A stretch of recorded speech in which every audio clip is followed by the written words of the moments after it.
Sharma kitchen में आप सभी का स्वागत है। और जैसा कि आप सब जानते हैं नाम से ही कि मेरा फूड चैनल है और जो किचन में मेरे पास अवेलेबल होता है ज़्यादा से ज़्यादा बेस्ट यूज़ करना सिखाती हूँ और नई से नई रेसिपी आप तक पहुँचाने की कोशिश करती हूँ। और चलिए देखते हैं किचन में आज हम क्या बनाते हैं, मेरे साथ बने रहिएगा।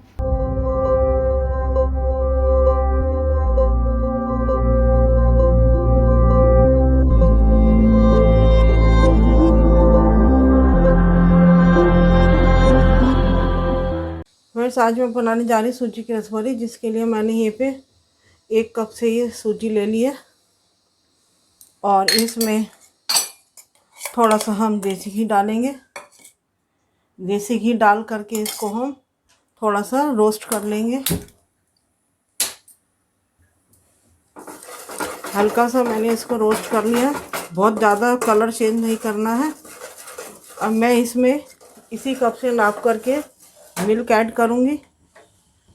मिल्क आप उबला हुआ भी ले सकते हैं, कच्चा भी ले सकते हैं।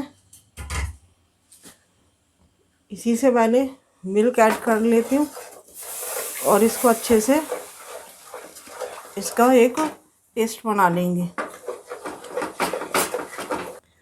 अब मैंने गैस की फ्लेम को ऑफ कर दिया और इसमें ये बादाम पाउडर है, ठंडाई पाउडर आपके पास घर में जो अवेलेबल है वो डाल दीजिए।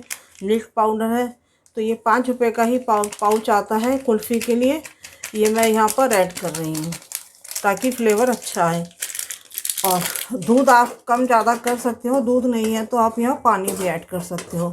बस इसको थोड़ी देर के लिए हम इसको ऐसे ही छोड़ देंगे ढक कर के। इसको ढक कर के थोड़ी देर छोड़ दिया था मैंने। अब मैं इसको निकाल लूँगी और दूसरी कढ़ाई में यहाँ पर रख देती हूँ। इसमें मैंने पानी लिया है और चाशनी बनाने के लिए इसमें शुगर ऐड करेंगे। शुगर भी हम उसी अपने टेस्ट के अकॉर्डिंग डालना है। इसमें ज़्यादा खाना चाहते हैं ज़्यादा डालिए, कम खाना चाहते हैं तो कम डालिएगा। मैं यहाँ 1 2 3 4 इस साइज से 4 चम्मच मैं डाल रही हूँ। अब इसको हम बॉईल आने तक पका लेंगे। मेल्ट होनी चाहिए, इससे ज़्यादा नहीं हमें उबालनी है। और इतने हम सूजी को फाइन डो बना करके उसके पेड़े बना लेंगे। यहाँ हमारी चीनी मेल्ट हो गई है और पानी भी खूब अच्छे से बॉईल हो गया और मैंने इसको ठंडा करके इसको थोड़ा सा मसल लिया है ताकि इसमें कोई लम्स ना रहे। अब इसके हम छोटे छोटे पेड़े बना लेंगे। रसभरी छोटी छोटी होती है तो हम छोटे छोटे बनाएंगे, ज़्यादा बड़ी नहीं बनाएंगे। तो अगर ज़्यादा बड़ी करेंगे तो इसमें गांठें पड़ने का डर रहता है।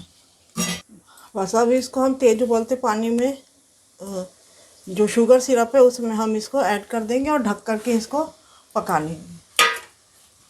और बीच बीच में इसको 5 मिनट बाद चेक करेंगे। पहले हम इसमें बहुत ज़्यादा टाइम नहीं लगता है, थोड़ा हम चेक कर लेते हैं।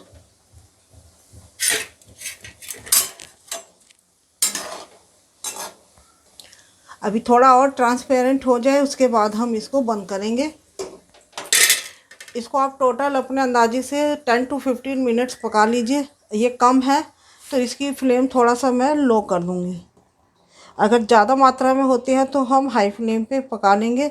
तो कम मात्रा में है तो मीडियम फ्लेम पर ही इसमें बॉयल अच्छा आ रहा है तो इससे हमें कोई दिक्कत नहीं। देखिए मीडियम फ्लेम पे बॉयल आ रहा है और सॉफ्ट बनते हैं, स्पंजी बनते हैं और गांठ भी नहीं पड़ेगी। अगर जितना ज़्यादा बड़ा बनाओगे तो इसमें गांठ पड़ने के ज़्यादा चांसेस हैं। 15 मिनट्स हो गए हमारे और ये देखिए हमारी रसभरी ट्रांसपेरेंट भी हो गई है और सॉफ्ट भी हो गई है। तो अब गैस की फ्लेम को हम बंद कर देंगे और 10 मिनट के लिए हम कढ़ाई में ही बंद रहने देंगे। उसके बाद हम बाहर निकालेंगे ताकि थोड़ा सा ठंडा हो जाए और इसकी शुगर सिरप को हम फ्रिज में रख देंगे और ठंडी शुगर सिरप में डालेंगे तो हम ठंडा ही खाएंगे।